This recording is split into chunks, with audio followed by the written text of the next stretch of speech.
வணக்கம். என்ன செய்தியை பார்க்க போறோம்னு கேட்டீங்கன்னா, திமுகவுக்கு சங்கு ஊதியாச்சு கதறிய கனிமொழி அவர்கள். முதலமைச்சர் அவருடைய ஷூட்டிங் ஒட்டுமொத்த மக்களும் கடுப்பேறிட்டாங்க. இந்த ரெண்டு விஷயங்களை தான் நம்ம விரிவா பார்க்க போறோங்க.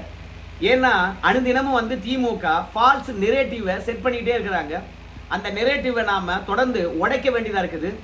இன்னைக்கு என்ன ஃபால்ஸ் நெரேட்டிவை திமுக செட் பண்ணாங்க, எல்லா விஷயத்தையும் விரிவா உங்ககிட்ட கொண்டு வந்து சேர்த்துறேன். ஆனா அதற்கு முன்பாக நம்ம சேனலை இது வரைக்கும் நீங்க சப்ஸ்கிரைப் பண்ணலன்னா மறக்காம சப்ஸ்கிரைப் பண்ணிக்கோங்க, கொஞ்சம் சப்போர்ட் பண்ணுங்க.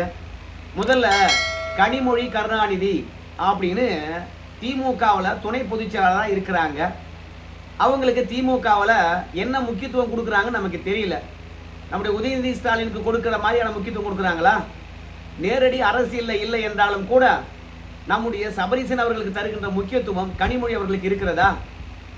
அதனால எடப்பாடி பழனிசாமியை கனிமொழி அவர்கள் தொடர்ச்சியாக அவமதித்து பேசிக்கிட்டே வராங்க. அதுக்கு கூட இருக்கிறவங்க எடப்பாடி பழனிசாமி கிட்ட ஒரு விஷயத்த சொல்லுவாங்க. என்ன சொல்லுவாங்க அப்படின்னு பார்க்கும்பொழுது, தொடர்ந்து கனிமொழி அவர்களை பொறுத்த வரைக்கும் உங்களை தரம் தாழ்ந்து விமர்சனம் பண்ணிக்கிட்டே இருக்கிறாங்க, உங்களுடைய ஆளுமையை காலி பண்றாங்க. இப்படி கனிமொழி அவர்கள் விமர்சனம் பண்ணுகின்ற போது, கனிமொழியை ஏன் நீங்க விமர்சனம் பண்றது இல்லை அப்படின்னு கேட்கும்போது, அதுக்கு எடப்பாடி பழனிசாமி சொல்லுவாரு, அந்த அம்மாவுக்கே திமுகவில் வேலை இல்லை. கடந்த காலங்களில் கனிமொழி அவர்களை வச்சுக்கிட்டு வேலை பார்த்தாங்க. இன்னைக்கு யார் வச்சுங்க நான் சொல்லு பார்க்கலாம். அது மட்டும் கிடையாது, அந்த அம்மா அதிகார மையத்தில் இல்லை, அவங்கெல்லாம் தேவையில்லாத நம்ம என்னத்துக்கு விமர்சனம் பண்ணணும் சொல்லுங்க பார்க்கலாம். கேட்டால் திமுகவில் பெண்களுக்கு நாங்கள் தான் முன்னுரிமை கொடுக்குறோம், பெண் அடிமைத்தனத்தை ஒழிக்கிறோம் அப்படிலாம் பேசுவானுங்க. ஆனால் அந்த கட்சியில் தொடர்ந்து கொஞ்சம் அறிவாளியாகவும் உழைக்கின்ற கனிமொழிக்கு எந்தவித முக்கியத்துவம் இல்லை. அவங்கெல்லாம் நம்ம விமர்சனம் பண்ண வேணாப்பா, பாவம்பா, அவங்களுக்கு அந்த கட்சியில் வேலை இல்லைப்பா அப்படின்னு சொன்னார். இதில் எடப்பாடி பழனிசாமியை பொறுத்த வரைக்கும் கடந்த காலங்களில் கனிமொழி அவர்களை வைத்துக்கொண்டு ஆலோசனை நடத்தினார்கள். இன்னைக்கு யார் வச்சுங்க நான் சொல்லு பார்க்கலாம் அப்படின்னு சொல்லி போட்டாராம். இந்த வார்த்தை திமுகவில் இருக்கக்கூடிய கனிமொழி சோமு அவர்களுக்கும் தமிழிசை தங்கப்பாண்டியன் அவர்களுக்கும் குத்திக்கிச்சான். இதெல்லாம் எதை காட்டுதுன்னு கேட்டீங்கன்னா, திமுகவுடைய தோல்வி உறுதியாகி போய்விட்டது. நம்ம முதலமைச்சருடைய மருமகன் சபரீசன் அவர்களை பொறுத்த வரைக்கும் களத்துல இறங்கி ஆய்வு செய்திருப்பார் போல இருக்கிறது. திமுக படுதோல்வி அடைவதை சொல்லியிருப்பார்.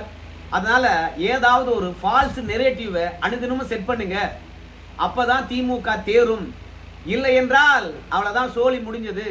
ஒன்று எடப்பாடி பழனிசாமியுடைய நற்பெயரையாவது டேமேஜ் பண்ணணும், இல்லையா பெண்களையாவது அதிமுக எதிராக திசை திருப்பணும். இல்லைன்னு வச்சுங்களேன், நம்ம தோத்துருண்டா சாமி அப்படின்னு முடிவு பண்ணிட்டாங்க பொழுது. அதனால நம்ம உதயநிதி ஸ்டாலின் அவர்களை பொறுத்த வரைக்கும் எடப்பாடி பழனிசாமியை மரியாதை குறைவா பேசலாம், என்ன வார்த்தை ஒன்னாலும் பேசலாம். ஆனா திமுக இருக்கிறவனுக்கு அதை பத்தி கவலை கிடையாது. ஆனா அதே உதயநிதி ஸ்டாலினை எடப்பாடி பழனிசாமி எதுவும் சொல்லிடவே கூடாது, பால்டாயில் என்று சொல்லிடவே கூடாது. இதெல்லாம் பொய்யா உண்மை என்று உங்ககிட்டயே நான் விட்டுறேன். பால்டாயில் என்று உதயநிதி ஸ்டாலின் விமர்சனம் பண்ணலாமா பண்ணக்கூடாதா அப்படின்ற விஷயம் தொடர்பாக.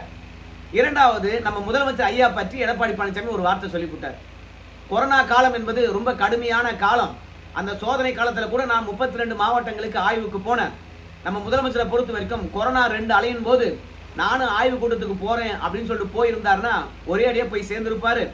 அதனால தான் கொரோனா காலத்தில் வீட்டை விட்டே வெளியே வரல. கொரோனா அலையெல்லாம் முடிந்து ஒரு வருடம் கழித்து ஏப்ரல் மாதம் ஒன்றிணைவோம் வா என்று சொன்னார். ஒரு வருட காலம் வீட்டிலேயே முடுங்கினவங்க தான் நம்ம ஸ்டாலின் அப்படின்னு சொல்லிட்டார். உடனடியாக இதை வச்சு முதலமைச்சருக்கு ஏதாவது ஒரு அனுதாபத்தை தேட முடியுமா? கொரோனா காலத்தில் போய் சேர்ந்துருப்பாருன்னு சொன்ன விஷயத்தை வச்சு அனுதாபம் தேட முடியுமான்னு சொல்லிட்டு திமுக இருக்கிறவங்க அத்தனை பேரும் களத்தில் இறங்கினாங்க. ஏன் முதலமைச்சரும் களத்தில் இறங்கினார்.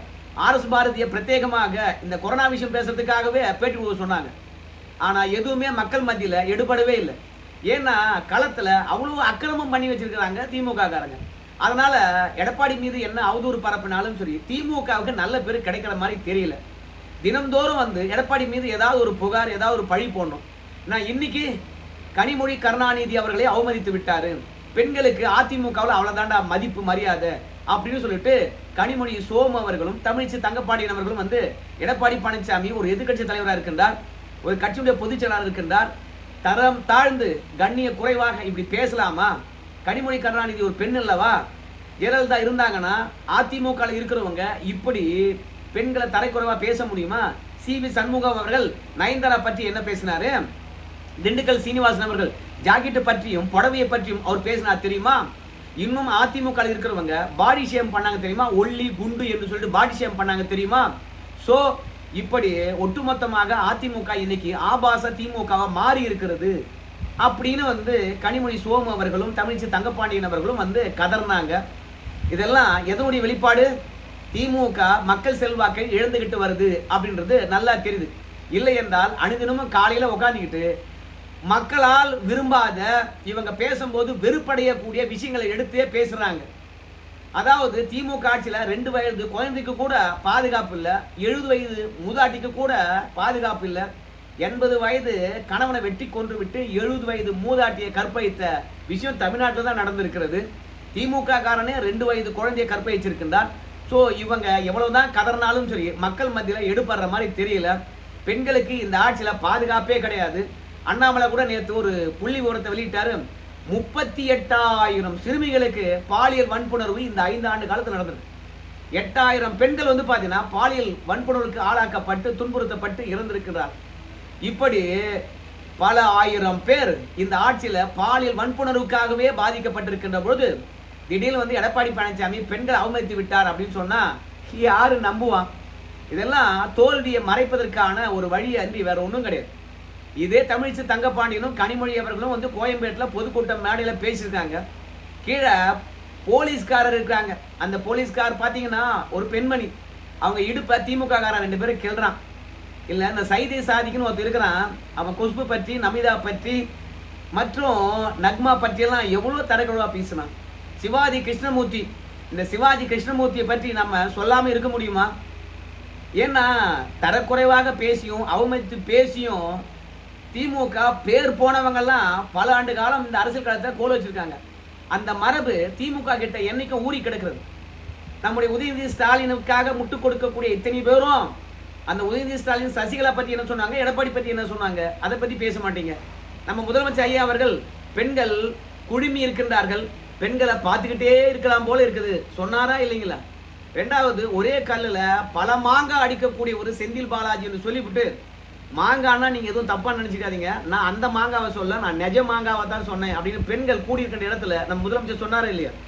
ஸோ இதெல்லாம் ஆபாசமா தெரியலையா?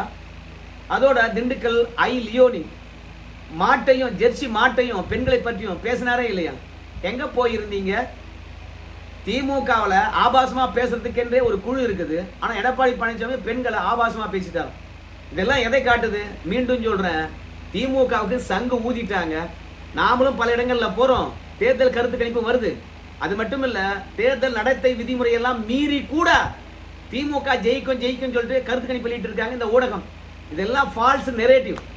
இப்படி எல்லாம் பொய்யா ஏதாவது ஒன்று திணிச்சாதானே திமுகவுக்கு ஆதரவு கூடும். அதனால எப்போதுமே சரி உண்மைக்கு நெருக்கமான விஷயம் சொல்லாத காரணத்தினால அனுதினமும் திமுக ஆளுமைகள் ஒவ்வொரு பிரச்சனையை பத்தி பேசுறாங்க. ஆனா அந்த பிரச்சனை மக்கள் மத்தியில எடுபடவே இல்லை. அப்புறம் அதனுடைய வாழ்நாள் ஒரு நாள் தான், 2வது நாள் அதை நீட்டிக்க முடியல. மக்கள் ஒத்துழைப்பு இல்லைன்னா சொல்ற பொய்யானது பல நாள் தாங்காது இல்லையா? அதனால அனுதினமும் திமுகவுடைய அரசியல்வாதிகள் மீடியாவில் உட்காந்து கதறிட்டு போறாங்க. இந்த கதறல் அத்தனையுமே திமுகவுடைய தோல்வியை தான் காட்டுது. அதுல மாற்று கருத்தே கிடையாது. அது மட்டும் கிடையாது, நம்ம முதலமைச்சரை பொறுத்த வரைக்கும் ஷூட்டிங் எடுத்திருக்காரு. என்ன ஷூட்டிங் தெரியுமா? மெட்ரோ ட்ரெயின்ல இன்னைக்கு போயிருக்காராம். காலையிலே பாத்தீங்கன்னா உழைக்கும் மக்களை நேரடியாக சந்தித்து வாக்கு சேகரித்தாராம். மெட்ரோ ட்ரெயின்ல போனாராம் நம்ம முதலமைச்சர் ஐயா அவர்கள். அங்க மக்களிடம் பாத்தீங்கன்னா இயல்பா இந்த ஆட்சி எப்படி இருக்கிறது, அதோட நம்ம கொண்டு வந்த திட்டங்கள் பாத்தீங்கன்னா உங்களுக்கு பிடிச்சிருக்கா இல்லையா அப்படின்னு சொல்லிட்டு கலந்துரையாடினாலாம். ஆனா மெட்ரோ ட்ரெயின்ல பயணிக்கக்கூடியவங்க எல்லாம் பார்த்தா சைடு ஆக்டர் மாதிரியே இருக்கிறாங்க. வந்திருக்கின்ற சைடு ஆக்டரை பொறுத்த வரைக்கும் என்னென்ன கேள்வி கேட்கணும் என்று ஏற்கனவே திட்டமிட்டு வந்துட்டாங்க போல இருக்கு. எப்படிப்பா சொல்ற சைடு ஆக்டர் அப்படின்னு சொல்லிட்டு கேட்பீங்க. முதல்ல இந்த வீடியோவை பார்த்துட்டு வாங்க, அதற்கு பிறகு நம்ம பேசலாம்.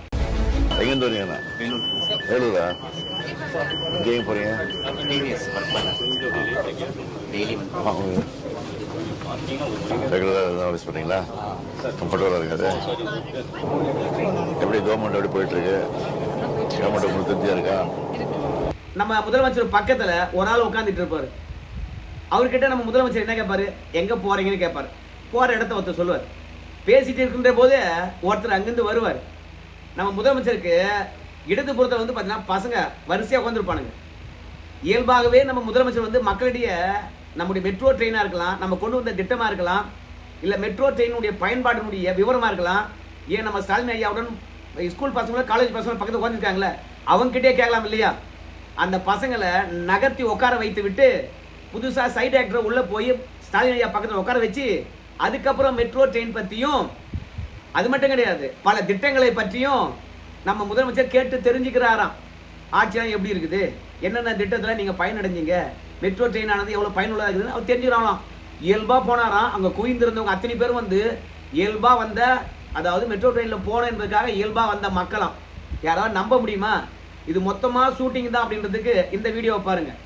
நம்ம முதலமைச்சரை பொறுத்த வரைக்கும் வராரு வெளியே, செல்ஃபி எடுக்கணும் அப்படின்னு சொல்லி எல்லாரும் ஆசைப்படுறாங்க. பக்கத்தில் எழிலன் என்று நினைக்கிறேன். அவர் வந்து பார்த்தீங்கன்னா யார் முதலமைச்சர்கிட்ட போகணும் யார் போகக்கூடாது என்பதை கையில் சைகை காட்டுறாரு பாருங்க, வாங்க வாங்க போங்க போங்க அப்படின்னு.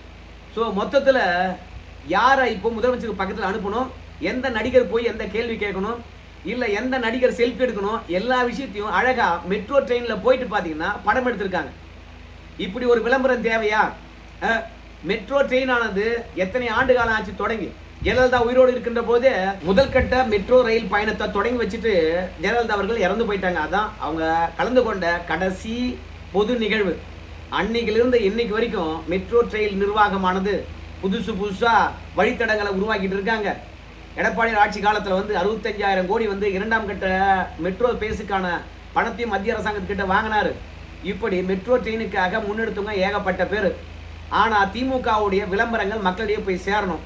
ஏற்கனவே சோசியல் மீடியாவிலையும் சரி மெயின்ஸ்ட்ரீம் மீடியாவிலும் சரி திமுகவுடைய விளம்பரங்களை போட்டு காட்டி வெறுப்படைஞ்சிட்டாங்க. அதனால் புதுசாக ஏதாவது இயல்பாக இருக்கிற மாதிரி ரீல் ஓட்டலாமா அப்படின்றதுக்காக விளம்பர படத்தை எடுத்திருக்கிறாங்க மெட்ரோ நிர்வாகத்துக்கிட்ட போய் அனுமதி கேட்டு. அதனால் பொதுமக்கள் வந்து பார்த்தீங்கன்னா மொத்தமாக அவதிப்பட்டு இருக்கின்றார்கள். எவ்வளோ சைடு ஆக்ட் இருக்கா? கிட்டத்தட்ட மெட்ரோ ரயிலில் பயணிக்க வேண்டும் என்றால் 100-200 பேர் இருக்கணும். அப்போ தானே இயல்பாக வந்து மெட்ரோ ட்ரெயினில் பயணிக்கிற மாதிரி தெரியும்.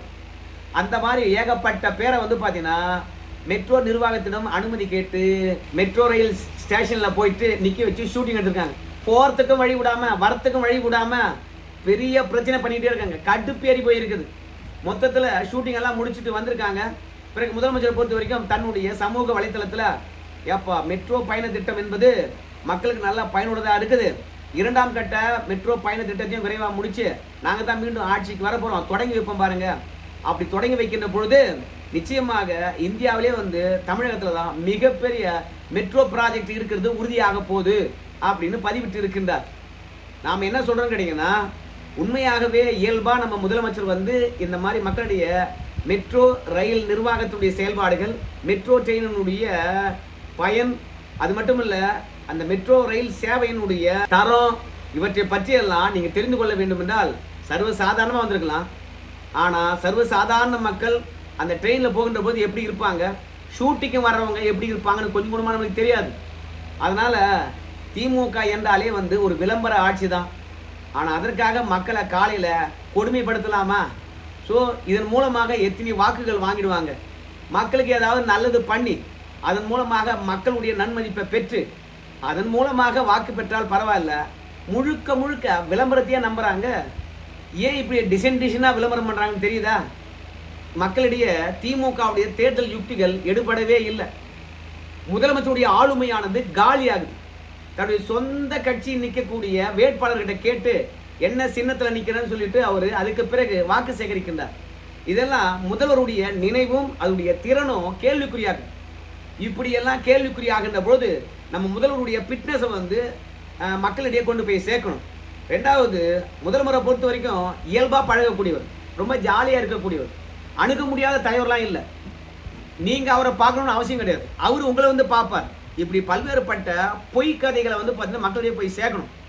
அவர் பார்த்தியா காலையில் எழுந்த உடனே வந்து ஒரு பேண்ட்டை போட்டுக்கிட்டு ஒரு டிஷர்ட்டை போட்டுக்கிட்டு அவர் எங்கே ஒன்றாலும் போவார்ப்பா, அவருக்கு பாதுகாப்பு விஷயங்கள்லாம் தேவையில்லப்பா அப்படின்னு இயல்பாக இருக்கிற மாதிரியே காட்டிக்கணுமா. கலைஞர் அந்த காலத்தில் அப்படி தான் நடிப்பார். ஒரு லுங்கியை கட்டிக்குவார், ஒரு பைஜாமா போட்டுக்குவார், பைஜாமா கூட இருக்காது, முண்டாசு மணியனை போட்டுக்குவார், வெளியில் உட்காந்துக்குவார் சேர் போட்டு எல்லாரும் பார்க்குற மாதிரி. அப்படி இல்லையா நடக்க ஆரம்பிச்சுடுவார். இதெல்லாம் வந்து பார்த்தீங்கன்னா அணுகக்கூடிய முதல்வர், அணுக முடியாத முதல்வர் அப்படின்னு யாரும் வந்து திமுக கிடையாதுப்பா. எல்லா முதல்வரையும் அணுகலாம்பா திமுகவில். கலைஞர் எப்படி இருந்தாரோ அப்படிதான் ஸ்டாலின் அப்படின்னு காட்டுறதுக்காக இந்த ரீலு. மெட்ரோ ஸ்டேஷனில் போயிட்டு ஷூட்டிங் எடுத்தது அத்தனையும் இன்னைக்கு எதுக்கும் பயனில்லாமல் போச்சு. அதனால் பணம் இருக்குதே என்பதற்காக இப்படியெல்லாம் வந்து பார்த்தீங்கன்னா ஷூட்டிங் எடுக்காதீங்க. அந்த காசை மக்கள்கிட்ட கொடுங்க. நிச்சயமாக மக்கள் காசு வாங்கினா வந்து பார்த்தீங்கன்னா துரோகம் பண்ண மாட்டாங்க, ஓட்டு போடுவாங்க. ஏன் எப்படியோ சம்பாதிச்சிருப்பீங்க, அதெல்லாம் கரியாக்குறீங்க அப்படின்னு நம்ம சொல்ல வேண்டியதாக இருக்குது. ஸோ இன்னும் தேர்தல் முடிகிற வரைக்கும் இன்னும் எத்தனை ஷூட்டிங் எடுப்பாங்களோ, விதவிதமாக எப்படி பேட்டி கொடுப்பாங்களோ என்று நமக்கு தெரியல. சரி நண்பர்களே, திமுக காரன் பெண்கள் பாதுகாப்பை பற்றி பேசுகின்ற போது தான் திமுகவுக்கு சங்கு ஊதியாச்சு என்பது உறுதியாகிறது. முதல்வரை பொறுத்த வரைக்கும் அனுதினமும் போய் ஷூட்டிங் எடுப்பதெல்லாம் பார்க்கும்போது பேசுறதுக்கு ஒன்றும் கிடையாது, ஏதாவது நடிப்போம், அதையாவது பார்த்து மக்கள் ஓட்டு போகிறாங்க என்பதற்காக களை இறங்கிட்டார் போல இருக்குது. சரி நண்பர்களே, இந்த வீடியோ தொடர்பாக உங்கள் கருத்தை சொல்லுங்கள். நன்றி.